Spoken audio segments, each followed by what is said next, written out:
രാഹുൽ മാങ്കൂട്ടത്തിൽ വിഷയം കേരളത്തെ ഒന്നടങ്കം ഞെട്ടിച്ച ഒരു കേസ് തന്നെയാണ്. ഒന്നിനു പുറകെ ഒന്നായി രാഹുലിനെതിരെ ഉയർന്ന പരാതികൾ ദിനംപ്രതി നിർണായക വഴിത്തിരിവിലേക്കാണ് നീങ്ങിക്കൊണ്ടിരിക്കുന്നത്. രാഹുൽ കുരുക്കിൽ നിന്ന് വീണ്ടും കുരുക്കിലേക്കാണ് പൊക്കോണ്ടിരിക്കുന്നത്. ഇനിയാണ് രാഹുൽ അഗ്നിപരീക്ഷയെ നേരിടാൻ പോകുന്നത്. രാഹുലിനെ ഒരു കൊടും കുറ്റവാളിയായി മാത്രമേ കേരളം ഇനി കാണുകയുള്ളൂ. അത് മറ്റൊന്നും കൊണ്ടല്ല, രാഹുലിന്റെ തന്നെ സ്വഭാവ ദൂഷ്യം കൊണ്ട് മാത്രം ഉണ്ടായതാണ് ഈ അവസ്ഥ. ജനങ്ങളെ സേവിക്കേണ്ട ഒരു ജനപ്രതിനിധി ഇത്തരം ലൈംഗിക വൈദൃകങ്ങൾ കാഴ്ചവെക്കുമ്പോൾ അത് ഒരിക്കലും ക്ഷമിക്കാൻ കഴിയാത്ത തെറ്റ് തന്നെയാണ്. റിമാൻഡിന് ശേഷം പുറത്തേക്ക് ഇറങ്ങാമെന്ന രാഹുലിന്റെ വ്യാമോഹം നടക്കാൻ പോകുന്നില്ലെന്ന് തന്നെ പറഞ്ഞു വെക്കേണ്ടി വരും.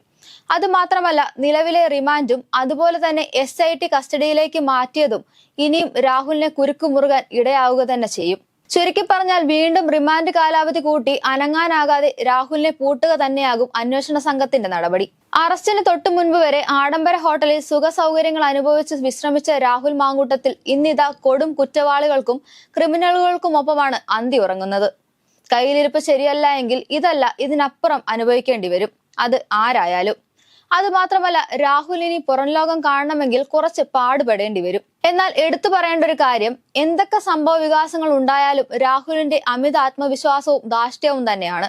എന്തിനേയും നിസാരവൽക്കരിച്ച് കണ്ടുള്ള രാഹുലിന്റെ മാധ്യമത്തോടുള്ള സമീപനം എന്തുദ്ദേശിച്ചിട്ടാണെന്ന് മാത്രമാണ് വ്യക്തമാകാത്തത്. കസ്റ്റഡിയിൽ എടുത്തപ്പോൾ മുതൽ അറസ്റ്റ് ചെയ്ത് ജയിലിലേക്ക് അയച്ചപ്പോൾ വരെ ചിരിച്ച മുഖമായിരുന്നു രാഹുലിനുണ്ടായിരുന്നത്.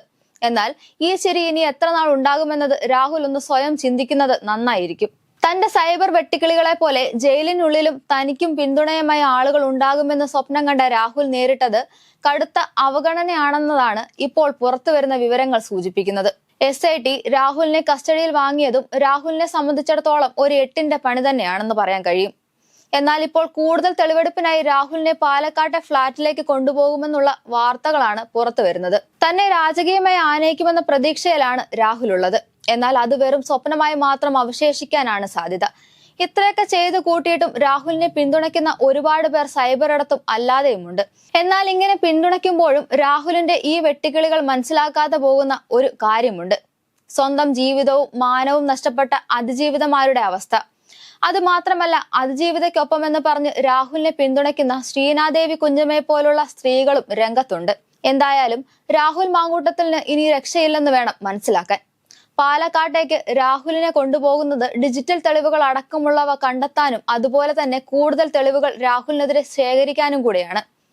ജീവിതത്തിൽ ഇന്നേ വരെ താൻ അനുഭവിച്ച സൗകര്യങ്ങൾ മാറി ഇനി കഠിനമായ വഴികളിലൂടെയാകും രാഹുൽ സഞ്ചരിക്കാൻ പോകുന്നതെന്ന കാര്യത്തിൽ സംശയമില്ല. ജാമ്യാപേക്ഷ കൂടി കോടതി തള്ളിയാൽ അത് രാഹുലിന് ഏൽക്കാൻ പോകുന്ന കനത്ത തിരിച്ചടിയായിരിക്കും. ഏതായാലും രാഹുലിന് ഇനി കുരുക്ക് മാത്രമായിരിക്കും ഉണ്ടാവുക എന്നതാണ് സത്യം. കേരളത്തിന്റെ രാഷ്ട്രീയ ചരിത്രത്തിൽ ഒരു നിയമസഭാ സാമാജികൻ ഏതൊക്കെ വഴി സഞ്ചരിക്കരുതെന്നുള്ളതിന് വലിയ ഉദാഹരണമാണ് പാലക്കാട് MLA രാഹുൽ മാങ്കൂട്ടത്തിൽ.